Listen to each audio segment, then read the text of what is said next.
Hello, everybody. I'm just recording a quick extra podcast because my episode filmed with Kao Jia just went live a few hours ago, and I got such a lovely stream of new followers off of that podcast. And it was a pleasure to be on with Carl, and I'd like to welcome all the new subscribers and read out one of the really lovely comments that I got.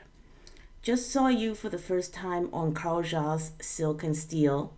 You are a very intelligent and interesting person. I too have changed my assessment of many things in life as I have aged and received information I did not previously have. We grow as people. Thank you. I'm 64, retired with my cat in Oklahoma. I picked that message to read out, not because it said such lovely things about me, but to make a point that's often overlooked is as somebody who's 45 years old, I'm aging myself and literally aging myself to make this point. I don't look 45, but I am 45, and I have been paying attention to the world pretty much since I was a teenager. So I've seen all these trends come and go. China as the bad guy, then the good guy, then the bad guy again, and all these things. Taiwan was China. Taiwan was the real China, and then decade later, Taiwan was not supposed to be China at all. We were Taiwanese all along, a separate and distinct identity. I feel like those of us who are a little bit older have a special responsibility to call this stuff out. We lived through this. We didn't just read about it. We didn't just hear about it. It was our life. So I think actually, if you look at a lot of the people who are speaking out in this against the current narrative, you'd find actually a lot of them tend to be a little bit older or extremely young. I feel like both could be the case. And I think for those who are older, who remember the Cold War especially, or even those who don't and just remember the the gyrations that we went through, oh no, the great the the Great Depression, the Great Recession, and before that the Chimerica years and all that. It's really interesting to notice how the narrative have flipped and flopped. And maybe it's time to start questioning it, as I did. Like Carl Jia, the guy whose podcast I just went on, and I'll link to in the show notes. He was somebody I would definitely have called out as, oh, a China shill, insufferable, full of propaganda, as recently as 3 years ago. I think we ended up blocking each other. I don't even remember why. Probably because I thought he was being insufferable and he thought I was being insufferable neocon or something. But we grow, we change, and at some point it's positive. It's positive to document that change and understand that we all have to update our priors sometimes, and it's better to do it sooner than later. Anyhow, in addition to thanks, this is a quick film review of an interesting movie I saw on Netflix today. It's called House of Dynamite. It actually got a lot of views, but a lot of people felt cheated by it.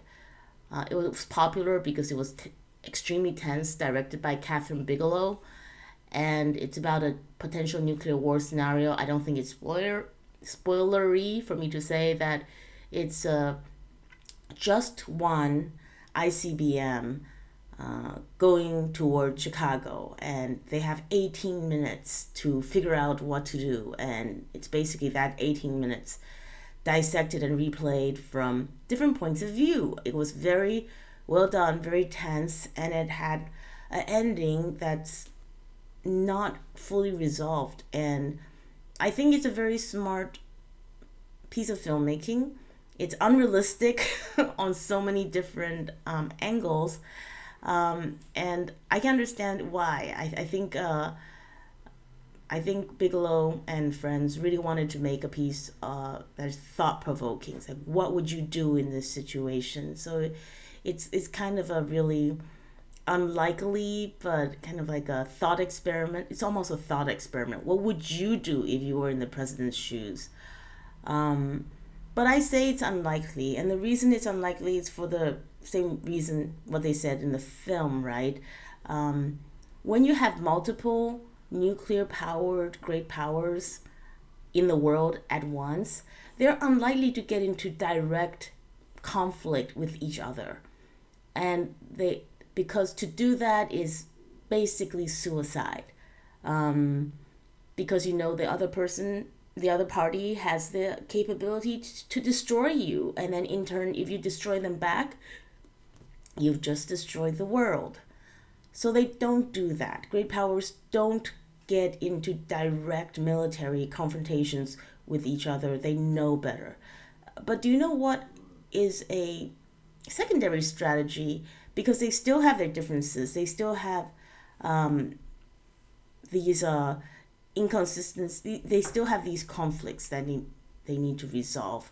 So what happens is quite often what I call containerized conflict.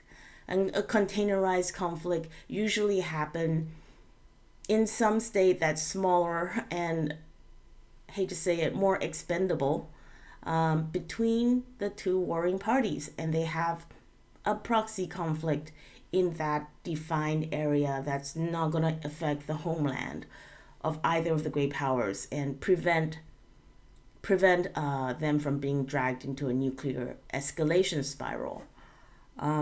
I think you can see where I'm going with this. I think that it's pretty obvious now that Ukraine is a bit of a container war, and the problem now is they're not winning that container war. And for the US, they've got other fish to fry. I don't think they're afraid of Russia being asserting itself as a great power anytime soon. But for Europe, the mess is in its own backyard. And it just can't stand the idea of losing that war, because even though they're not they don't have boots on the ground, they're spiritually involved and they're materially involved. So it would kind of be like a loss for all of Europe, not just Ukraine. So they're not in the war to support the Ukrainians, even though that was a story that got the Ukrainians to commit to the war. They are in this war to hurt Russia as much as possible. And so, of course, they're very, very willing to keep supporting Ukraine way beyond the point where any sensible, objective person looking at the conflict would say, stop, this war is no longer winnable. So I go to Ukraine a lot.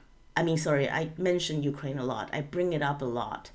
And it's because I see Taiwan being lined up for, not in a one-to-one way, but there's definitely this geopolitical idea floating out there that if the conflict would take place, great power conflict would take place in Asia, Taiwan is a likely container for it. And I think what the Taiwanese need to do is to notice the pattern and say no. We will not be the container for your great power conflict. And we won't be beguiled or gaslighted with concepts such as, oh, but freedom is priceless, democracy is priceless. No, life is priceless and peace is priceless. So thank you much for everybody. I'm going to keep this short. It's just a little bit of extra. So totally thank you for tuning in, and I'll be back with more later. Bye.